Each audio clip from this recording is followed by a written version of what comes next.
and mine was actually okay. It's just yours dropped off. But it still right. showed me as live. Okay. Told everyone we would come back in together and reassess. Okay. So I think we should be good to go. Okay. No problem. Okay. So do we need to go through the preliminaries again? I don't think so. I think we're okay now. Let's just get started. Let's just get into it. Do you want to do your scenario first or mine? You can do yours first. Okay. And I'll ask you some questions thereafter. Okay. All right. Well, a few months ago, I was representing a buyer, and he is a longtime friend of mine. So it was really important that things go smoothly.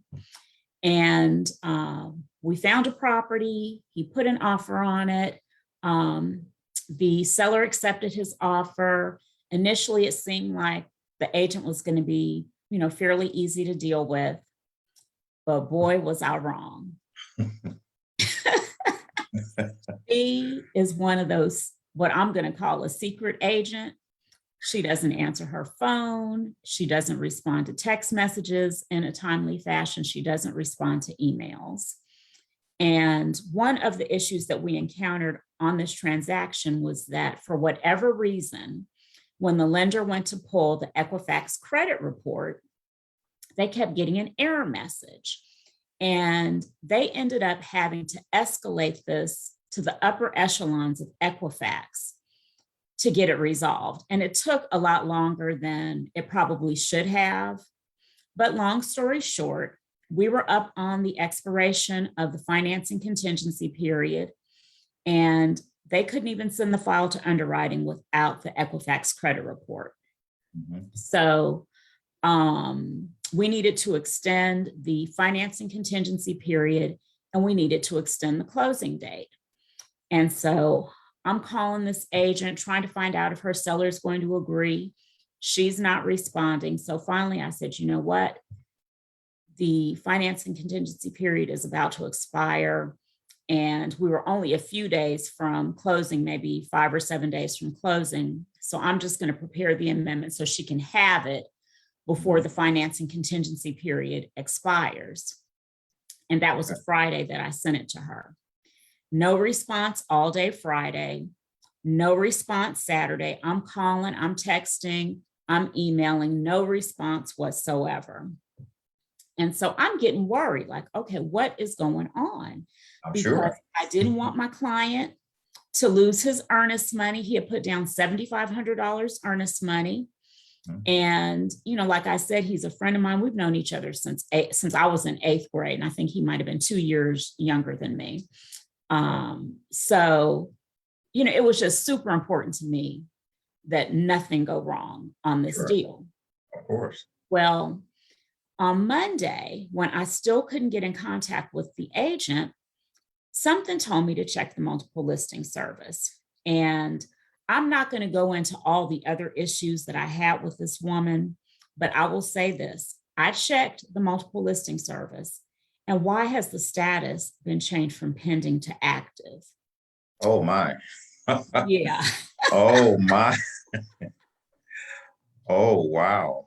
And, I couldn't believe it. And I'm like, oh my God, what if somebody else goes under contract on this property? What's going to happen? Yeah. Because our contract hadn't expired yet. So Sharon, let me just interject real quick and ask you a question. Did you, once you went under contract initially, did you see it as pending under contract at that point, and then later on you saw it go back to straight active, or did she ever change it? Yes. Really? The status had been changed to pending. And with EXP, when we go under contract, one of the things that we have to do is submit a copy of the MLS printouts. If it's in for both, and if it's only in one, for the one that it's in. Absolutely. So I had submitted the printouts for both FMLS and Georgia MLS showing that the listing was pending. Wow. So, Yeah. yeah, So so you knew it. So someone had to deliberately go in and change it back to active. exactly. Yeah, that's not an accident. It doesn't sound like. Exactly. Exactly. Yeah, yeah. And so, needless to say, I had a moment of panic because I was just so concerned, Yes. about protecting my client's interests and making sure Mhm, that he got this condo. And mhm. just to give you a little bit more of the backstory, he and I started talking about him buying a condo in Atlanta. He and his wife live in Peachtree City. We have been talking about him buying a condo and looking off and on probably for about 4 years, Oh and my. he gets interested and motivated, and we look at a couple things and it's not quite what he wants, and then he kind of loses the motivation. So I'm like, okay, we are finally under Yeah, contract. finally. Yeah, We got to make this thing happen. absolutely. And you don't want to lose it. Yeah, I can see how that would definitely cause some anxiety. Yeah, yeah. So, this is the first time that I had ever experienced something like this. Mhm. So, Yeah, I've never heard of anything like that when you're under contract and then the MLS shows that is now active again. Do they know something you don't know? right, right. And Yeah, it's like, what is going on? What yeah. has the seller backed out of the deal? Right, We right, don't have any documentation saying that he's backing out of the deal, and what would be his grounds for backing out of the deal. right. Which someone should, if that were the case, someone you would think would have let you know beforehand, running into issues, this is what we're planning on doing. But the communication, just as you stated up front, just did not appear to be there. And this was a continuation of that lack of communication. And then it kind of gets into a gray area of, okay, this isn't lack of communication. This is seemingly a deliberate act. Exactly. Exactly. So, My goodness. So let me ask you something. After that initial moment of panic, what did you do? well, this is where it gets sticky again. Okay. Ordinarily, I would have called her broker. But guess Mhm. what? Oh, don't say it. She was the broker. She has He's the her broker. own little, you know, Yeah. single agent brokerage. Hmm. So she was it. Hmm. So what I ended up doing was contacting Georgia MLS. I contacted the compliance department, Okay. and I didn't go in like, oh, I'm trying to tell on this agent and get her in trouble. I Hmm. just asked a question. Can a listing agent change the status of a listing back to active when the property is already under contract? And the lady at Georgia MLS was like, absolutely not. That cannot be done. And she said, is this on a deal that you're, involved in right now? And I said, yes, it is.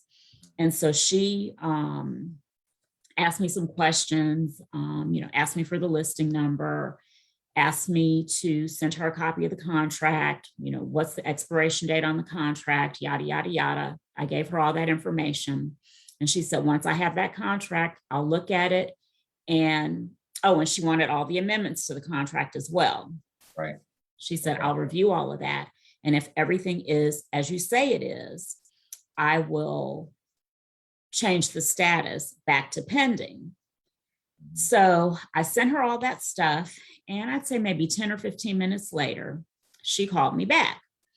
And she said, I see that everything is as you shared with me. She Mhm. said, and I reached out to the listing agent. And when I identified myself as being with Georgia MLS compliance, she hung up in my face. Oh my. Yes, Wow. yes. And she said, when I tried calling back, she sent me right to voicemail. She said, Wow. so I'm going to go ahead and change the status of the listing back to pending. She said, and let's both of us watch it. She said, and if it gets changed back to active, we're going to have a problem.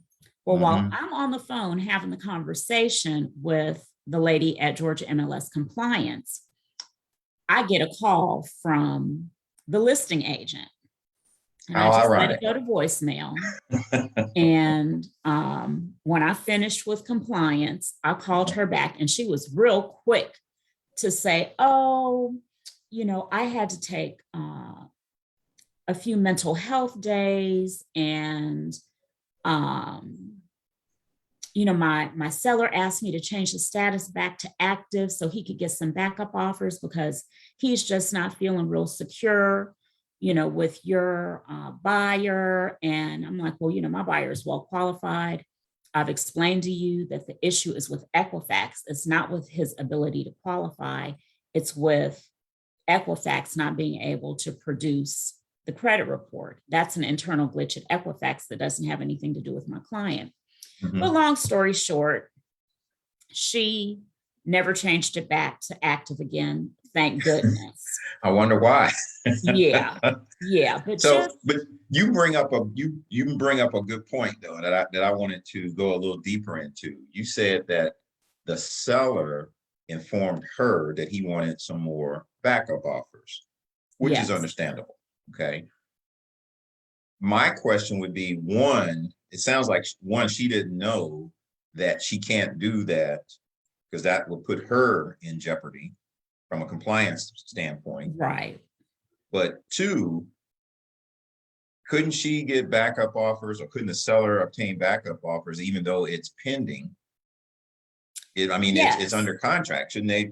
People could still submit an offer. Yes. Or just put in an official backup offer versus Yes. an initial offer, which would kind of keep her out of compliance, lower your stress, and we would continue as projected. Is that not right? Or yes. What she could have done, and I'm assuming that she had other offers, that had come in around the same time that my client submitted an offer. Mhm. So what she could have done was reached out to the agents who had submitted offers and just let them know, hey, it's looking like this deal that we're under contract on is a little bit shaky. Mhm. If your client is still interested, my client is willing to entertain a backup offer. Sure. That's all she had to do. Yeah. And that keeps everything moving as it is, keeps her out of compliance. And until there's an official time stamp or deadline that is not met, we assume everything is going to progress as expected. Exactly. So let me ask you something. What did this, had you ever seen anything like this before?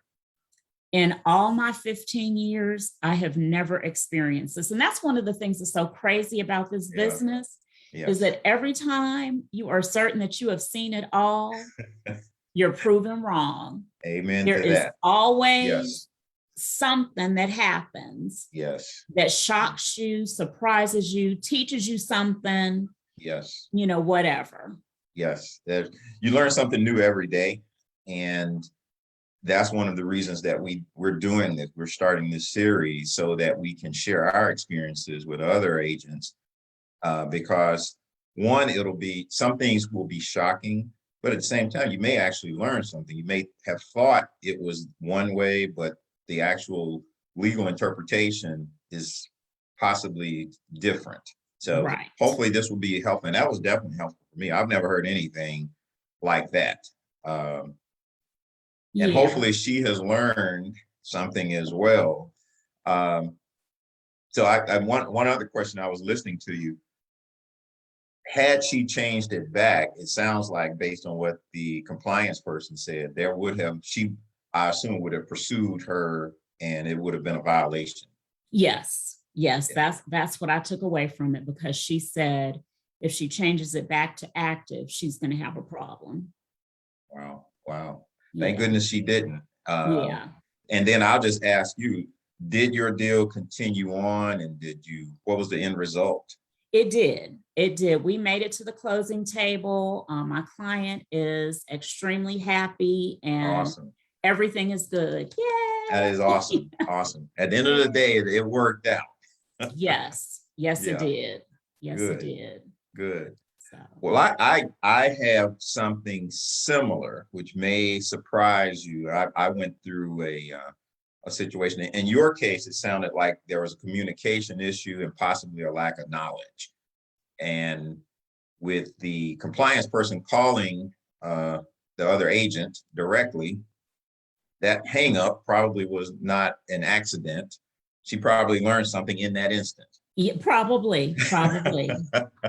Which is always good to learn something. Yeah. And you know what?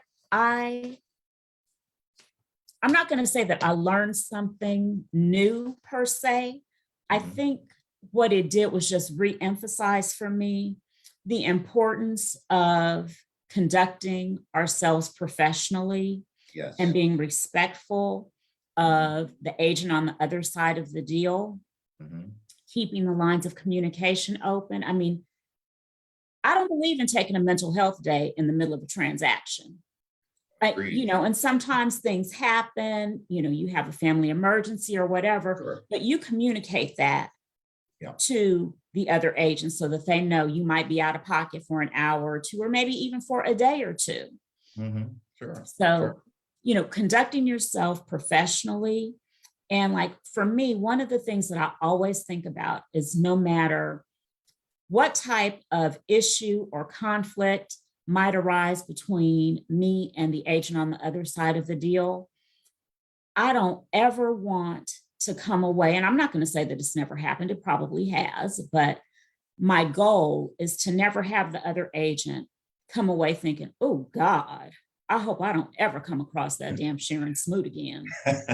Right. And the thing about it is, like, I have a little list in my head, and there are not a whole lot of people on it. I have a couple of closing attorneys on it, and I have a couple of agents on it. And it's just that I hope I don't ever have to deal with these people again. Yes. Because Definitely it was such a horrible experience. And sometimes it's because, especially with realtors or real estate agents, it's because they just don't know. And I'm a little bit more forgiving when it's evident that it's a new agent, because we all had to start somewhere. And when, like, I've even had an agent say to me, I'm new, so if I miss anything or if I do anything wrong, please let me know, because I want to make sure that I'm doing everything correctly, but I'm brand new. And I respect that, because we all start at someplace. Yes. But other times it's because they're just sloppy. They might be shady, they're cutting corners. Yeah. And, it just makes the experience something that it shouldn't be. And I will even add to that, it gives the whole industry a bad name. Absolutely. That could have gone a lot of different directions. Thank goodness it ended up closing and everything worked out. But and we don't know what is going on in people's minds. That's so true. We try to give people the benefit of the doubt, and we hope that it's just, as you said, maybe just a lack of communication. A person just didn't know. And as you said, life is going to happen. I mean, for all of us, we can't avoid that. It's going to happen regardless of what we have or want to happen. But there is a certain way to handle anything. And it only takes, literally 5 to 10 seconds just to text someone a quick, update. Out of town, under the weather for a few days, etc., to kind of keep the train moving along the track and progress is being made. But when there's a lack of communication, and sometimes you're going to get to a point in your scenario, it sounds like it was more than just a lack of communication. And again, we try to give people the benefit of the doubt, but certain things, changing the status from pending to active, is not a lack of communication. That's a deliberate act. Yeah. That's not an accident. And even if it's lack of knowledge from the client standpoint, i.e. the seller in this case, that's kind of why we as realtors or real estate agents go to a specific school. We are trained and knowledgeable. And if we don't have that knowledge, of course, we all no one can know everything. You have a broker. Now, in this case, they were one and the same, Right. which is a bit scary. But the thing about it is that she could have called the client compliance department and asked if that was something that she could do. Very true. Or the attorney. Yeah. Yeah. I mean, just the thing is, you always have choices and you have resources in most cases. As you said up front, most of the things that we experience at some point in history, somebody else has gone through this and could probably shed some light on your specific situation or give you some guidance if you don't know. It's just we have to be willing to look for it. Yeah. Yeah. So that was very interesting, Sharon. Wow. Yeah. Yeah. So I'll just say from my standpoint, I've learned now what I'm going to do is when we do go under contract, periodically, I'm going to check the listing to make sure we are still under contract from the status standpoint on the MLS system. Yeah, I think that's a good idea. I think that that would be, just a wise thing to do for all of us. Yeah, yeah, absolutely. Wow. So Donell, what you Mhm. got going on? Well, mine is interesting. It's similar to yours, but again, after a point, you can't say this is a lack of communication. Some things are just, they are what they are. Yeah. It's either on or it's off. It's either yes or it's no. So my scenario was a first, and I had a client that we had looked at a property that was listed in the MLS system. Mm-hmm. I took her by, showed her the property. She fell in love with the property right off the bat. So she said, I definitely want to put an offer in. We put an offer in on the property, and standard offer. In this market, we did I think a 5-day due diligence. Well, first of all, let me back up. We put our offer in and we had two days for the listing agent and the seller to get back to us and accept our offer. Okay, so that's what first started. Okay. And I don't remember the exact month, but let's just say it was April 4th. Okay, put our offer in on April 4th. You need to let us know whether you accept our offer by April 6th, because it was a weekend. We wanted to give them a little bit of time. So this was a situation where it was a husband and wife. The husband had passed, and the wife, this was completely new to her. She was still going through some grieving issues, et cetera, et cetera. And the daughter, who lived in another state, was going to help the mom to facilitate the transaction. So right off the bat, knowing that, we gave them a couple of days, again, 2 days, to get back in touch with us and let us know about whether they accepted our offer. The listing agent told me right up front, it may take a day or two, i.e. giving them 2 days to respond. Mm-hmm. And in the meantime, my client was looking at this house, but she had looked at several. And she said, if this doesn't work, we've got some other backups that we'll continue to look at. So long story short, they did not get back in touch with us in that 2-day period by the 6th. Okay. They actually got back in touch with us on the 7th. So now we're outside of that, acceptance period, which in a lot of cases wouldn't be an issue if both parties agreed, we got a meeting of the minds, we'll continue. We had a 5-day due diligence. Okay. And what happened is they got back in touch with us on the 7th, the day after the expiration date. Oh, wow. Okay. And I let my client know, okay, technically they responded a day late. Are you still willing to go through the transaction? She said, well, since they didn't get back in touch with us by the 6th, I'm looking at another property. Okay. So I informed the listing agent that the client did not want to proceed, and we were going to, terminate. Technically, we were already terminated, but we were going to send a TNR, termination and release. Well, Again, had we moved forward, the 5-day never would have even started because we never were under contract. And so, But so technically you didn't even need to do a termination of release because there was nothing to terminate or release. correct, Okay. correct, because we had the time expired.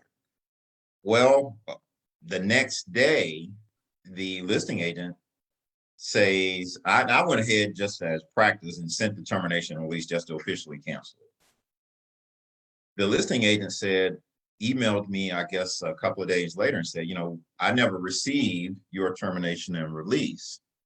And my client, now we accepted your offer on the same day that we sent the offer. And I said, no, you didn't accept it because we didn't receive anything. And of course, everything is dated and timestamped. Right.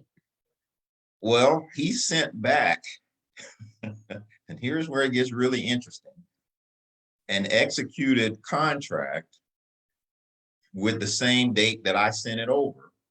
Okay, But now my hold, date, hold on. Let me ask you a question. He didn't send that executed contract to you until you were talking and he had told you that he didn't receive the termination. correct. Okay. But when he did send it back, miraculously, we still haven't figured this one out, the date was whited out. There was no date where I signed or the buyer signed, even offering.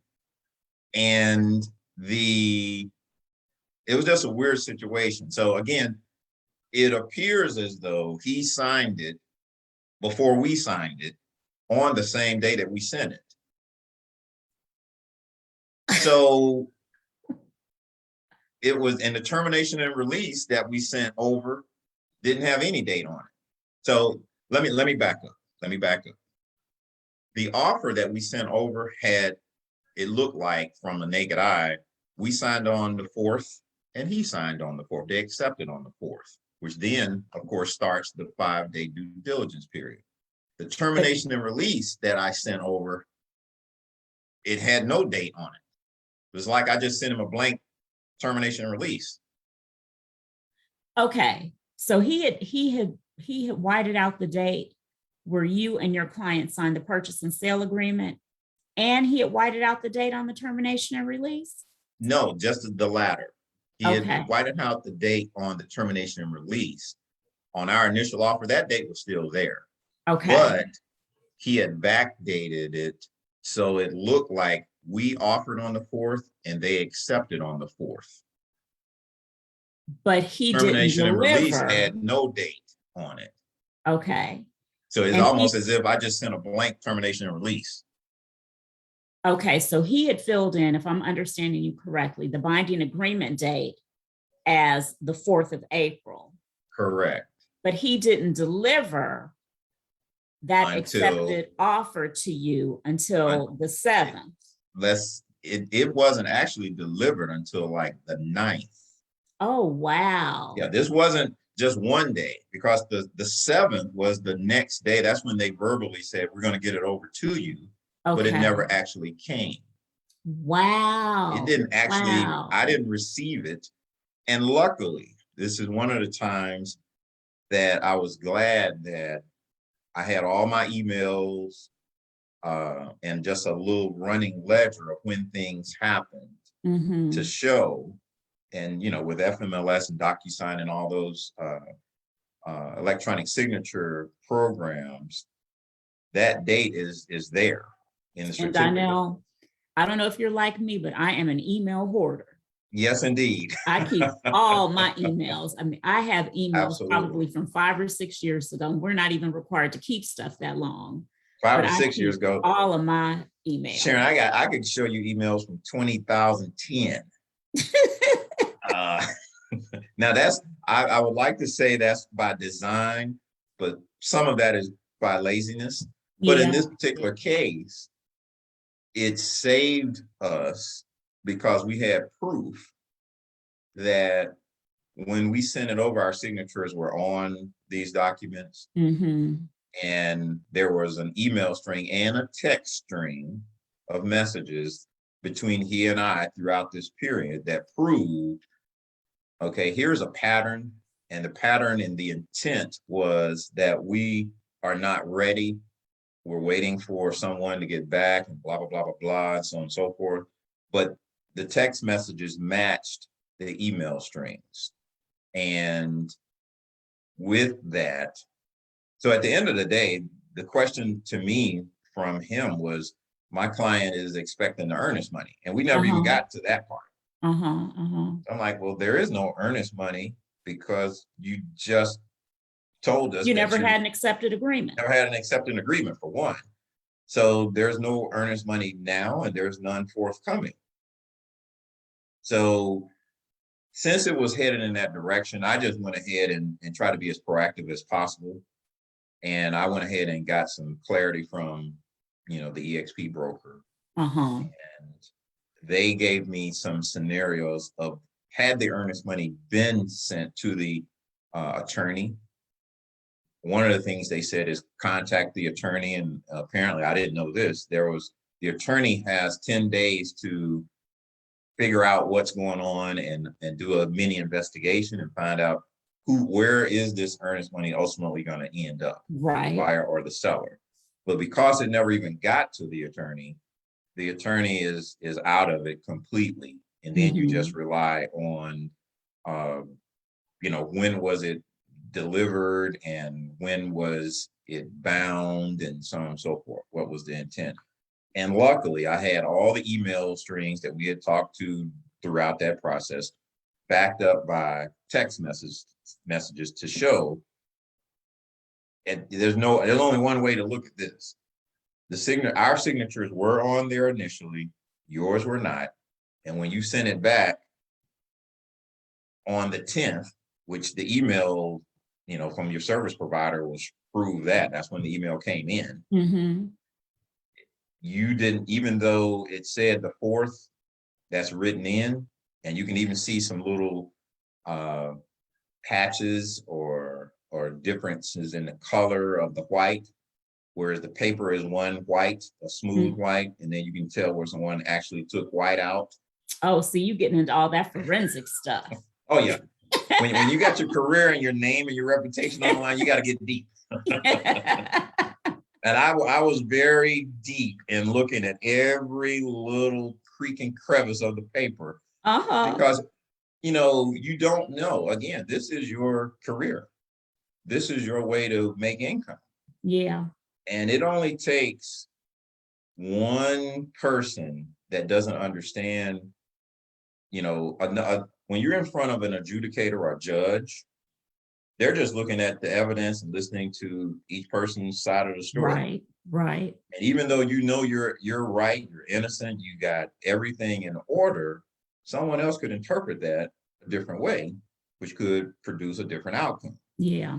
So the business is a great business, and the majority of agents are above board and ethical. But every once in a while, you run across some people that are not quite as honest and maybe more focused on just getting the transaction done and finding out what's best for their client. Getting that commission check. That commission check. Yeah, absolutely. Yeah.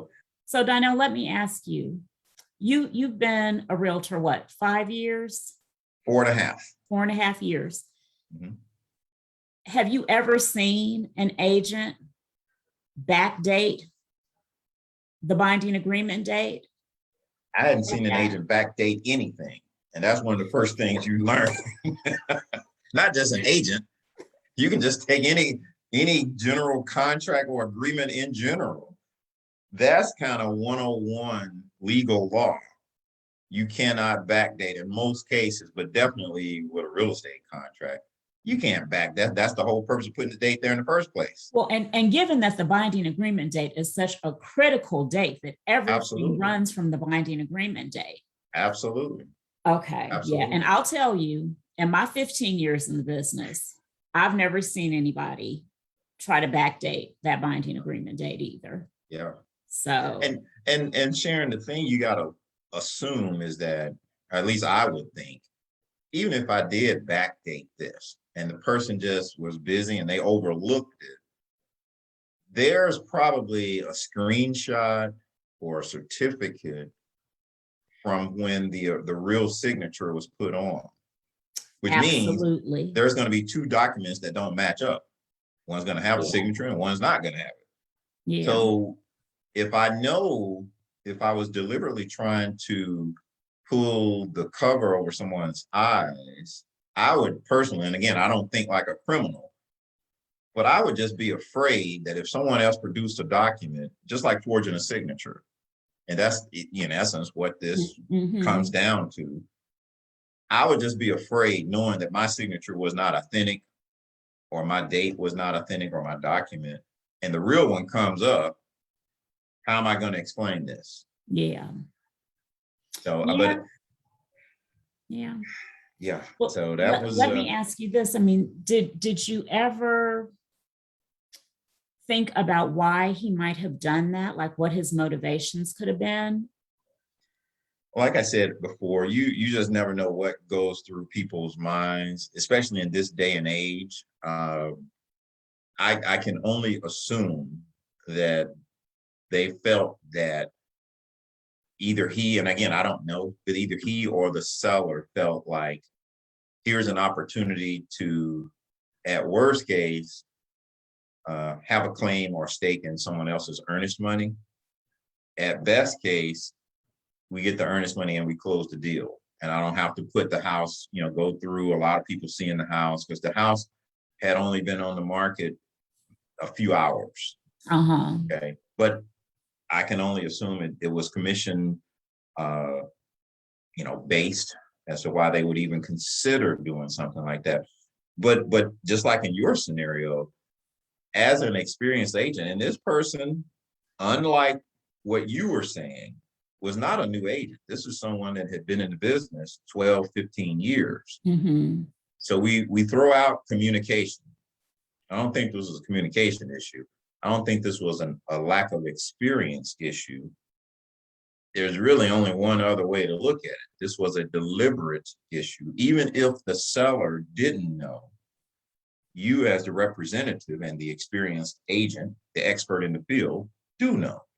So you just gotta, Well, as you've been talking, I was thinking about some of the things that have changed since I've been in the business. And, there was a time when the binding agreement date was the date that the person who made the last offer or counter offer was notified of the acceptance. And so it was not uncommon, to have a conversation with the other agent and say, hey, my client is going to accept that offer, accept that counter offer. And so let's say we had that conversation today. We would put the binding agreement date as today, even though that fully executed contract might not be delivered for another day or so. Really? So wow. I know that that's different now. Yes. And so I guess, there's the possibility that maybe it was just, a lack of knowledge on his part, because I know, with those contracts getting changed every year, sometimes, it might be a lot for somebody to keep up with, but it's our responsibility to keep up with those changes. Correct. Continuing education. Exactly. Constant just reading updates, the contract. Just reading the contract. As boring as it might be. Yeah. And it is a little salty. A little dry. Yes. But be that as it may, even if that were the case, and you truly believe that, and to your point, let's give him the benefit of the doubt. Okay. Maybe he was operating in 2015, a 2015 mentality. Yeah. Okay. Even if that were the case, Sharon, again, step out of real estate and just step into the general legal world. You know that you can't backdate something unless it's possibly, the only scenario I can even think of is possibly an insurance situation where the carrier allows you permission to backdate, your acceptance. If your birthday is going to be tomorrow, you're going to, turn a certain age. or you're 6 months in between, okay, you know, a threshold for insurance, sometimes they will allow you to backdate if you're kind of halfway between. This is not insurance for one, and that is under special circumstances. So aside from the insurance assumption, which is small, most people would know you can't, the date that you agree to something is today. And again, what makes this even more egregious, you asked this question right up front. So maybe it was the next day. In your last example, you said a day or two. This was like the 9th, and you backdated it to the 4th. Yeah. That's 5 days. That's almost a full week. And so the thing, based on the set of facts that you gave, the due diligence period would have been over by the time you got the accepted contract. Correct.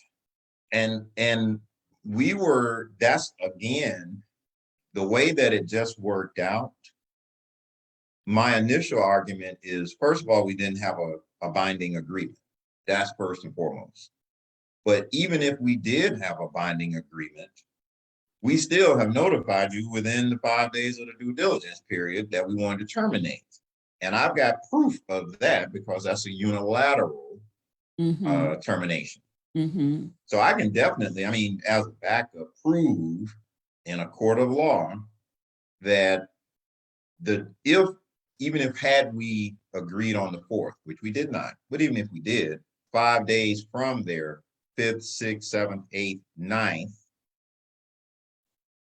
we're still covered either way.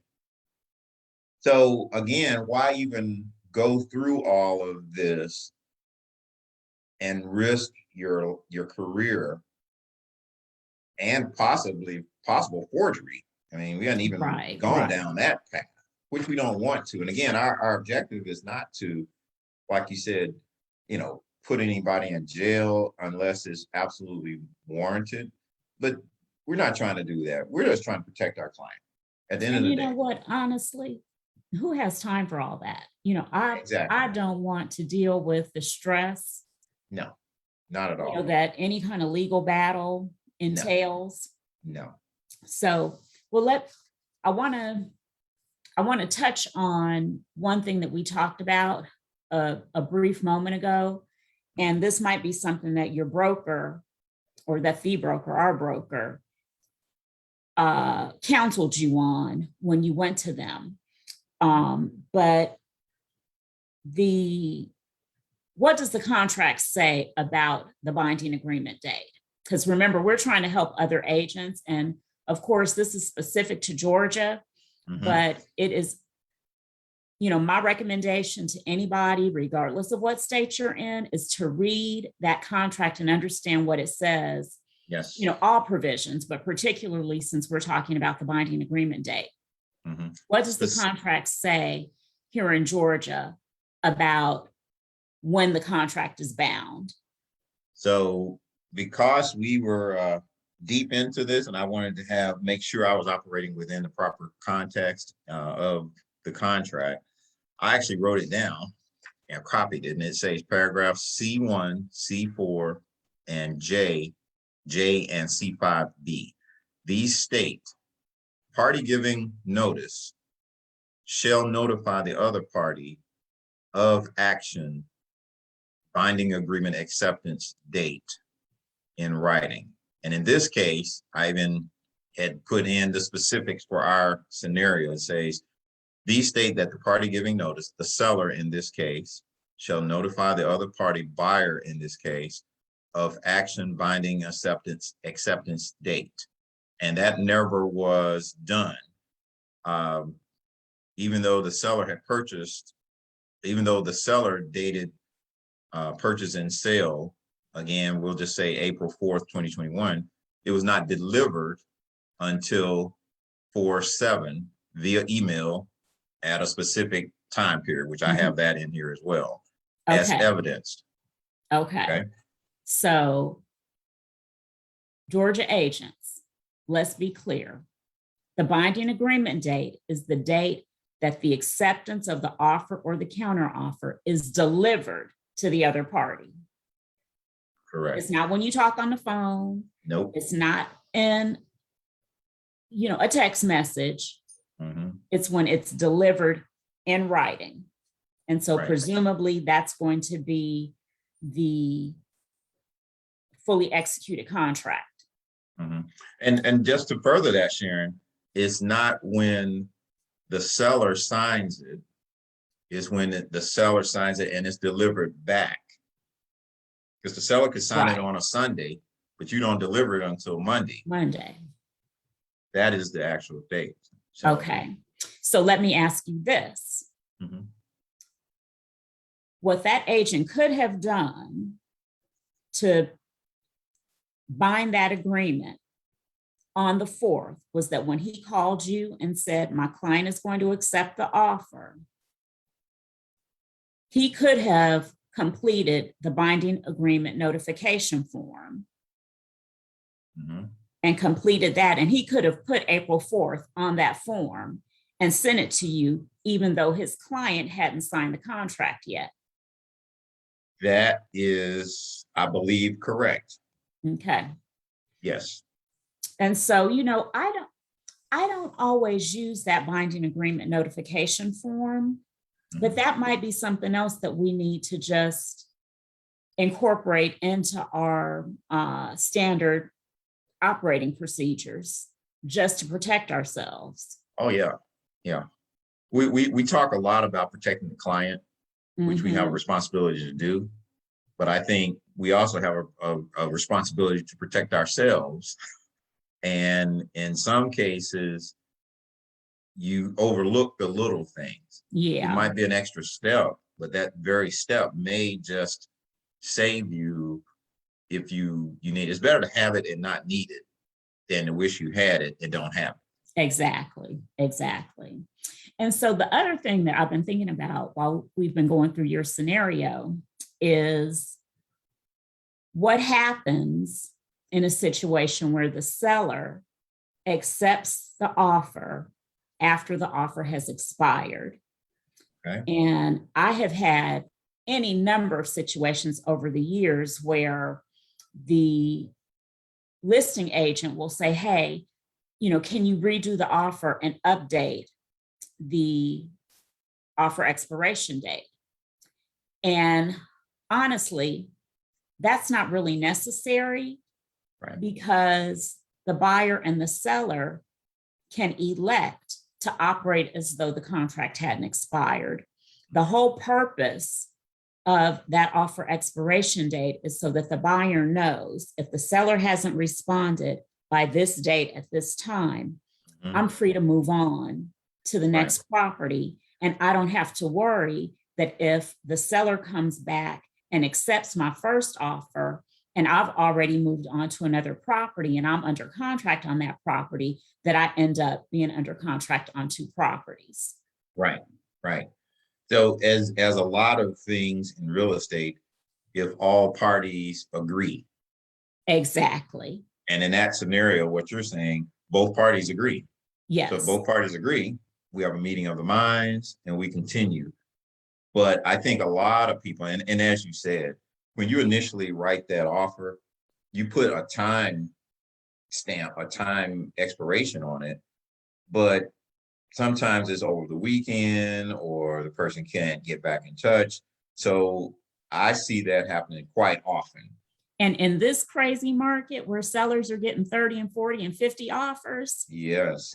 Yeah.